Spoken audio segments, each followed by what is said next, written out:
Hello बच्चों, मैं विपुल बिहारी। आपका फिर से स्वागत है मेरे इस चैनल में। आज के क्लास में हम लोग बात करेंगे balancing of chemical equation by mathematical method. इससे पहले हम लोग हीट एंड ट्रायल मेथड को इस्तेमाल कर चुके, उसको पढ़ चुके बहुत अच्छे से। हीट एंड ट्रायल मेथड में भी एक और कौन सा तरीका जो हीट एंड ट्रायल को और अच्छा बनाता है, मैंने उसे बताया इससे पहले वाले वीडियो में।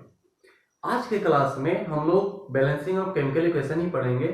बस फर्क इतना है कि इस बार जो हमारा मेथड होगा वो मैथमेटिकल मेथड होगा, जो बिल्कुल अचूक है। इसे लगाएंगे तो लग ही जाएगा, एक बार में समय भी कम खर्च होगा, 10 से 15 सेकंड का समय खर्च होगा। बस मैथमेटिकल कैलकुलेशन करने हैं, वो भी छोटा सा, एडिशन एंड सब्ट्रैक्शन, सिंपल सा।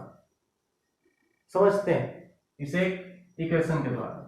एक इक्वेशन है NH3 प्लस O2 बना NO प्लस H2O।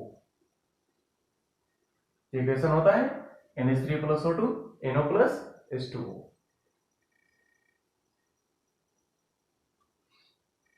हमारा सबसे पहला काम क्या होता है, हम इन सबसे पहले A B C D आवश्यकता अनुसार लिख देते हैं। अगर और आगे होता तो E लिख देते, F लिख देते, A B C D इनसे पहले कोफिशिएंट के रूप में लिख लिए। अब बताओ, अगर हम A लिखे तो नाइट्रोजन की बात करें तो नाइट्रोजन कितना है, नाइट्रोजन 1A, यानी 1A को A लिख सकते हैं। ये कैसे लिखे, अगर H2O कभी आप बैलेंस करते हो, H2O के पहले अगर 3 लिखते हो तो हाइड्रोजन को कितना बताते हो, 3 2 6। ऑक्सीजन को कितना बताते हो, 3 बताते हो। तो अगर इस 3 के जगह पे हमने A लिख दिया तो फिर हाइड्रोजन को कितना बताओगे, 2A बताओगे। ऑक्सीजन को कितना बताओगे, A बताओगे। ऐसा होगा ना। उसी तरह से हम लोग यहाँ पे इस नाइट्रोजन के लिए A लिख सकते हैं। यहां नाइट्रोजन है और कहीं नाइट्रोजन है इधर में नहीं, RHS में नाइट्रोजन है, यहाँ पे है। ये कितना नाइट्रोजन है, C, यानी बराबर हो गया C का। LHS RHS दोनों इक्वल होंगे, बराबर कर दिया, A बराबर C हो गया। नाइट्रोजन की बात हो गई। अब बात करेंगे हाइड्रोजन की। नाइट्रोजन के बाद हाइड्रोजन दिख रहा है हम लोग को। हाइड्रोजन हाइड्रोजन कितना है, 3A। हाइड्रोजन यहाँ पे कितना है, 3A। इधर हाइड्रोजन नहीं है, यहाँ पे हाइड्रोजन है। ये कितना है, इक्वल 2D। हाइड्रोजन हो गया 3A इक्वल 2D। अब बारी आती है ऑक्सीजन की। ऑक्सीजन कितना है, 2B। Oxygen 2B equal 1C, यानी C प्लस 1D यानी D। ऑक्सीजन इतना हो गया, हुआ ना। यहाँ भी ऑक्सीजन है, यहाँ भी ऑक्सीजन है, तो इसके लिए C और इसके लिए D, C प्लस D या 2B। 2B equal C plus D, ये ऑक्सीजन, हाइड्रोजन, नाइट्रोजन। अब यहाँ पे बस ध्यान ये देना है कि ये जो हमारे पास लेटर है A B C D, वो इन तीनों में सबसे ज्यादा फ्रीक्वेंसी किसका है, मतलब कौन जो है वो तीनों में सबसे ज्यादा बार आया है, या तीनों में आया है या मैक्सिमम बार आया है। A यहां भी आया है, यहां भी आया है, यहां नहीं आया है। C यहां भी है, यहां नहीं है, यहां है। तो A या C कम से कम 2 बार आ रहे हैं, तो हम क्या करेंगे कि A को या C को, आप C को भी लेकर बना सकते हो, हम A को क्या मान लेते हैं, 1। तरीका यही है बॉस, जो ज्यादा बार आ रहा हो, जिसका फ्रीक्वेंसी ज्यादा हो, आप उसे 1 लेट कर लो, बेहिचक, गलत नहीं होगा। A1 हो गया। जैसे ही A1 हुआ, यहाँ पे 1 पुट करेंगे तो C भी कितना हो जाएगा, 1 हो जाएगा। तो C भी क्या हो जाएगा, 1। A और C को हम अगर A को यहां पुट करते हैं तो हमारे पास क्या है, 3A इक्वल 2B। अगर A को यहां पुट करते हैं तो 3 इंटू 1 हो जाएगा, 3 इंटू 1 इक्वल 2D आ जाएगा। तो D इक्वल क्या हो जाएगा, 3/2। हमारे पास D भी निकल चुका। अब A को C को और D को हम यहाँ पुट कर सकते हैं। C और D को पुट करेंगे तो B निकल जाएगा ना, B निकल जाएगा। तो क्या करेंगे, हमारे पास इक्वेशन है 2B equal C plus D, 2B equal C1 है, D 3/2 है, ये बन गया हमारा 2 and 3 to 5/2, यानी 2B equal 5/2, then B equal क्या हो जाएगा, इधर दिख रहा है ना, हाँ, ये हो जाएगा 5/4। B इक्वल क्या आ जाएगा 5/4। आप इसे यहाँ पे पुट कर सकते हो। पुट करोगे तो क्या आएगा, हमारे पास जो इक्वेशन आएगा वो बन जाएगा, A की जगह पे 1 है, A की जगह पे 1 है, तो ये 1NH3 प्लस B की जगह पे कितना है 5/4, 5/4 O2, C की जगह पे क्या है 1NO प्लस D की जगह पे 3/2 H2O। अच्छा एक बात बताओ, क्या ये फ्रैक्शन में शोभा देता है? नहीं देता। मैंने पहले ही बताया, फ्रैक्शन में होना गलत नहीं है, गुनाह नहीं है, फ्रैक्शन में हो सकता है। ये अभी भी देखोगे तो ये इक्वेशन बैलेंस है, पर ये अच्छा नहीं लगता, इसलिए हम इसे फ्रैक्शन को हटाते हैं। और फ्रैक्शन को हटाने के लिए मल्टीप्लाई या डिवीजन जो चाहो कर सकते हो, मल्टीप्लाई कर सकते हैं या डिवाइड कर सकते हैं। तो हम इसे 4 और 2 इन दोनों को नीचे से हटाना है, तो मैक्सिमम हम लोग इसे क्या करते हैं 4 से मल्टीप्लाई कर देते हैं। जब इस इक्वेशन को 4 से मल्टीप्लाई करेंगे तो ये बन जाएगा 4NH3 प्लस 5/4, 4 से मल्टीप्लाई हो जाएगा, बचेगा 5O2, 4 से मल्टीप्लाई हो जाएगा, बनेगा क्या 4NO प्लस 3/2, 4 से मल्टीप्लाई होगा तो हो जाएगा 2 जा 4 एंड 3 जा 6 H2O। ये हमारा आखिर का इक्वेशन आया जो बैलेंस्ड है।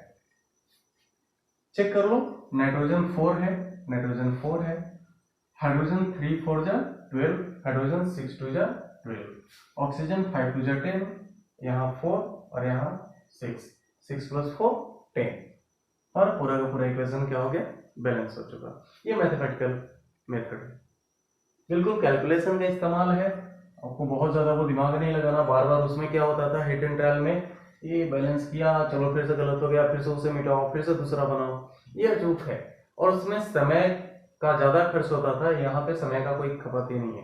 ये तो टाइम ज्यादा लिए तुम लोग को बताने के लिए, क्योंकि अभी शुरुआत था ना। अब जब खुद से प्रैक्टिस करोगे ना तो देखो 10 से 15 सेकंड मैक्सिमम लगेंगे और आपका बनकर तैयार हो जाएगा। एक और एग्जांपल लेते हैं।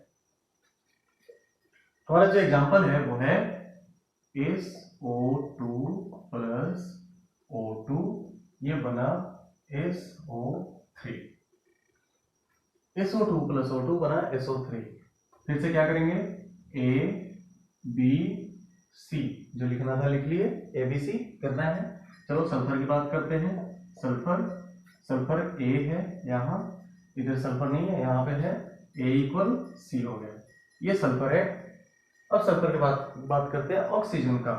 Oxygen 2A plus 2B, 2B इधर ही है ना, 2A plus 2B equal 3C। चलो ये ऑक्सीजन की बात। सल्फर ऑक्सीजन के अलावा और कोई नहीं है, तो बस यही दोनों में बात करना है। ए यहाँ भी है, सी यहाँ भी है, सी यहाँ भी है, तो हम A इक्वल 1 पुट कर लेते हैं, लेट कर लेते हैं। ए जो है वो 1 है, देन सी ऑल्सो 1, सी भी 1 होगा। अब ए और सी का वैल्यू यहाँ पे पुट करेंगे तो बी हमारे पास आ जाएगा 2 × 1 प्लस 2B इक्वल 3 × 1।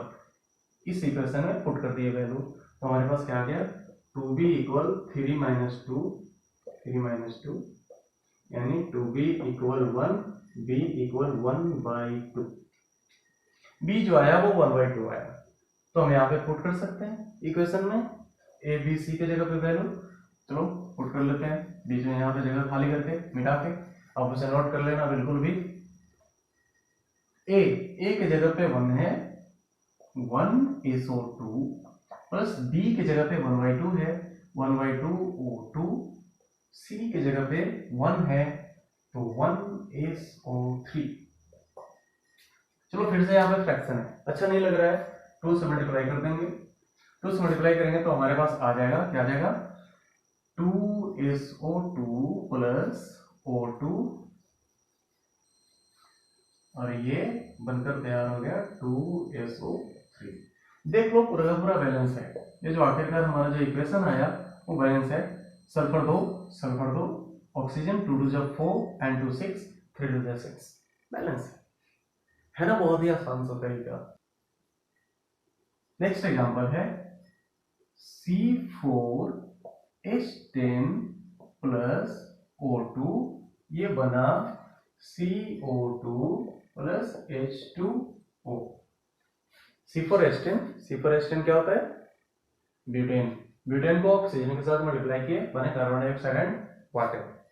क्या करेंगे, फिर से ABC लिख देंगे, ABC एंड B। देख लिए, कार्बन की बात करते हैं तो ये क्या है, 4A equal C, 4A equal C। अब कार्बन के बाद बारी आता है हाइड्रोजन का, हाइड्रोजन की बात करें तो क्या आ जाएगा, 10A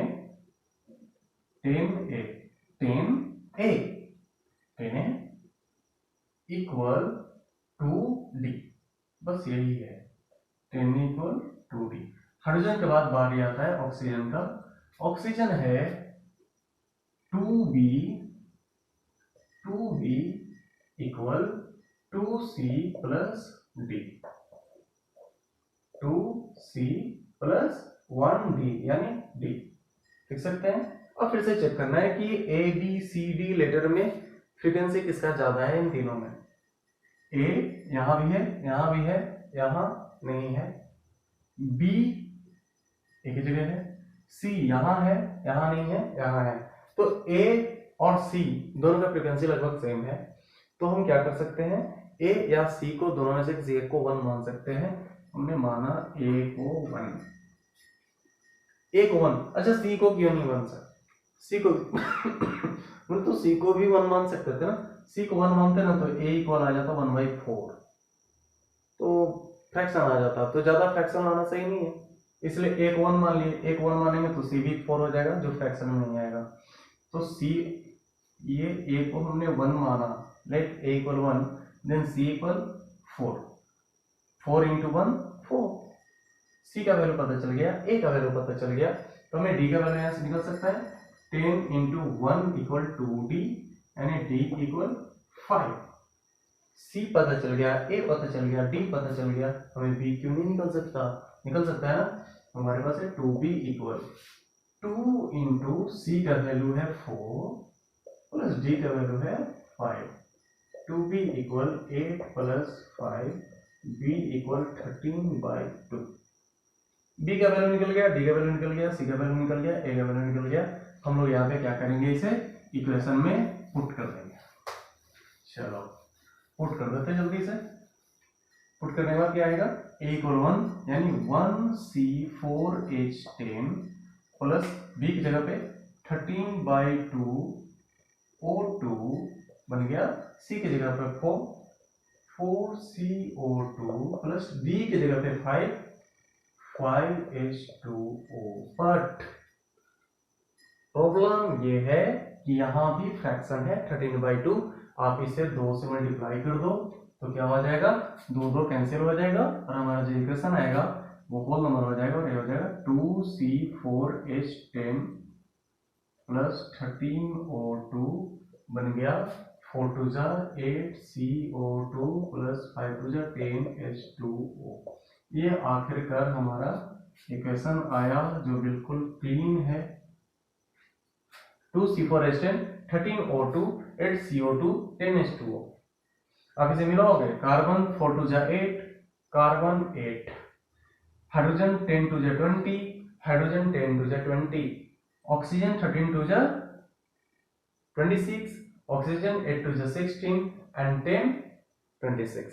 पूरा का पूरा इक्वेशन बैलेंस है, आसानी से हो भी रहा है, कहीं भी गलत होने का कोई संभावना नहीं है। तो है ना ये तरीका लाजवाब।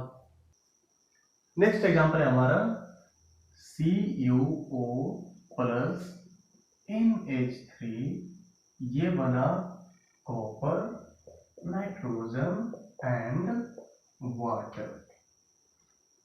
क्या करेंगे, एबीसीडी लिख देते हैं। एबीसीडी आपको आता है ना लिखना बचपन से, ABCDE, इसमें ई तक पहुंच गया। देखते हैं, कॉपर की बात करते हैं। ई तक पहुंच जाए, तक पहुंच जाए, मैंने पहले ही बताया घबराना नहीं है, बस मिलता जाएगा, आगे बढ़ते जाएंगे। कॉपर की बात करते हैं। कॉपर यहां पे क्या है, A1 है, इक्वल C, ये हमारा कॉपर आ गया। चलो कॉपर मिल गया। अब आ रहा है ऑक्सीजन का। ऑक्सीजन की बात करते हैं। ऑक्सीजन है A, यहां ऑक्सीजन है E, A इक्वल E। चलो ऑक्सीजन भी मिल गया। अब है कौन, नाइट्रोजन। नाइट्रोजन की बात, नाइट्रोजन यहाँ पे B है, नाइट्रोजन यहाँ पे 2D है, यानी B इक्वल क्या आ गया, 2D। चलो नाइट्रोजन भी मिल गया। नाइट्रोजन के बाद है हाइड्रोजन। हाइड्रोजन यहाँ पे है, हाइड्रोजन 3B इक्वल, हाइड्रोजन इधर में 2E, तो ये हो गया 2E।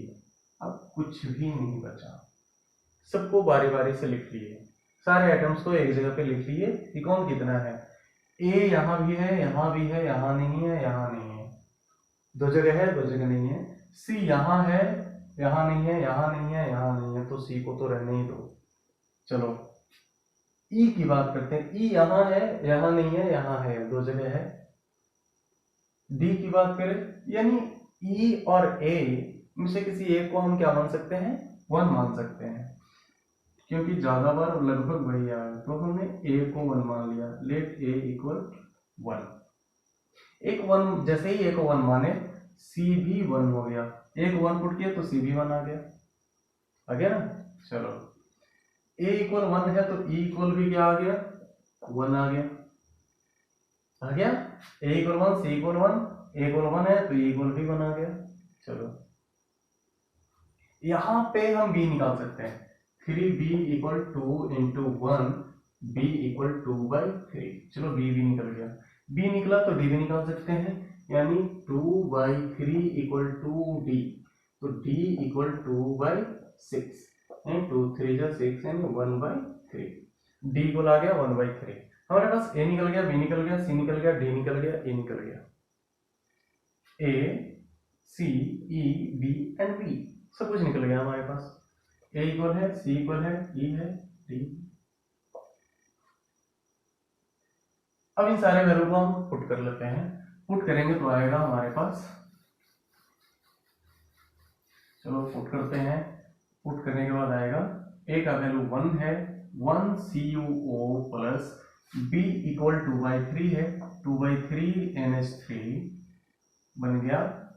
c इक्वल 1 है, 1 Cu प्लस b इक्वल 1/3 है, 1/3 N2 प्लस e इक्वल 1 है, 1H2O। पर बच्चों जरूरी बात यह है कि यहाँ पे अभी भी फ्रैक्शन है, यहाँ भी फ्रैक्शन है, तो हम क्या करते हैं, इस इक्वेशन को 3 से मल्टीप्लाई कर देते हैं।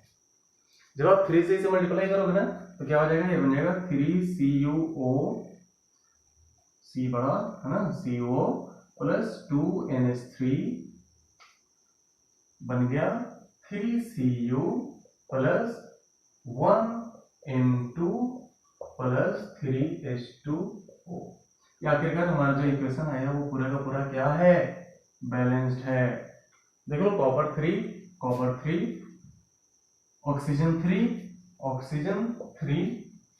नाइट्रोजन 2, हाइड्रोजन 3 2 जा 6, हाइड्रोजन 3 2 जा 6। पूरा का पूरा इक्वेशन क्या है, बैलेंस है चुटकी में। एक और एग्जांपल देख लेते हैं, आखिरी एग्जांपल, लास्ट का एग्जांपल है ये, आखिरी है, समझ में आएगा।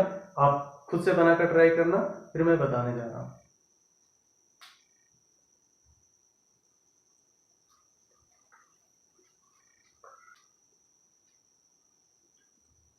नेक्स्ट एग्जांपल है हमारा NH3, एक इक्वेशन है NH3 प्लस Cl2, ये बना नाइट्रोजन प्लस NH4Cl। NH3Cl2 बना नाइट्रोजन, सॉरी N नहीं N2 प्लस NH4C। ये हमारा नेक्स्ट एग्जांपल है NH4 plus Cl2 N2 NH4Cl। अब इसे बनाकर देखो, वीडियो को पॉज करो, बनाओ।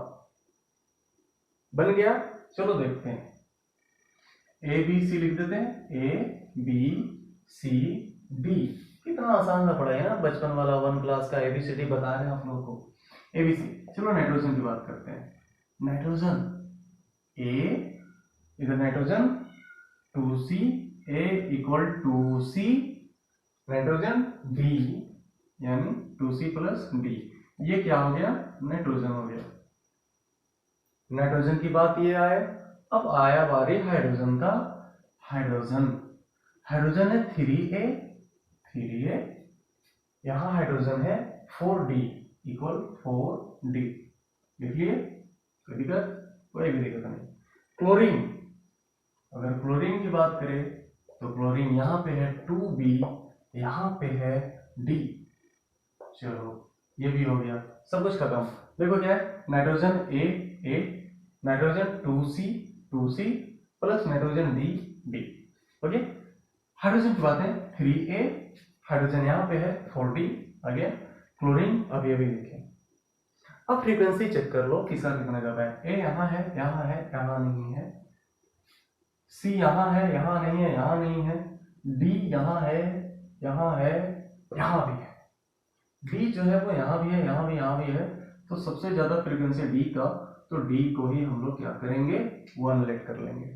जैसे D को 1 लेट किए, यहाँ पे D के बराबर पुट करोगे तो आ जाएगा हमारे पास B इक्वल 1/2।